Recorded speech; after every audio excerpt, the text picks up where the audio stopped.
आज हमें पता चला और बहुत अफसोस की बात है कि तालीम का दावा करने के लिए कि वो तालीम और सेहत का नारा लगाकर इक़्तिदार में आए, आज उन्होंने जो है इधर आज जो है वो लड़कियों का सेकेंडरी कॉलेज और जो डिग्री कॉलेज है उसको कैंसिल किया। उसकी हम शदीद अल्फाज में मजम्मत करते हैं।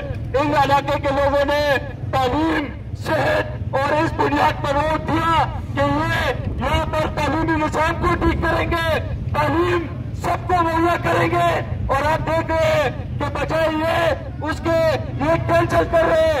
हम उसकी शदीद अल्फाज में मजम्मत करेंगे। मेरा चाचा कौमी असम्बली का मेंबर है और हम कौमी असम्बली में भी इसके लिए आवाज उठाएंगे और हम इसके लिए हर फोरम में आपके साथ खड़े रहेंगे। अगर कोई काम नहीं कर सकते तो ये गलत बात है कि इतनी बड़ी आबादी यहाँ पर लाखों लोग होते हैं, उनके लिए कॉलेज को कैंसिल करना और खवातीन और लड़कियों का हक है कि वो तालीम हासिल करे, ये उनका बराबरी का हक है। आप उनको तालीमी बुनियाद से उनको आप महरूम नहीं रख सकते।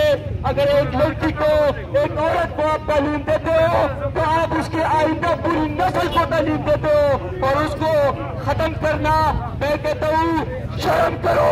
इमरान नियाज़ी ये MPA MNA 7वां साल है इनकी हुकूमत है और ये करदगी है कि एक डिग्री कॉलेज नहीं है, एक सेकेंडरी कॉलेज नहीं है लड़कियों का। और इंशाल्लाह हम आवाज उठाएंगे हर फोरम में, जहाँ भी हमारी जरूरत होगी इंशाल्लाह हम आपके साथ खड़े रहेंगे। और ये रवैया बिल्कुल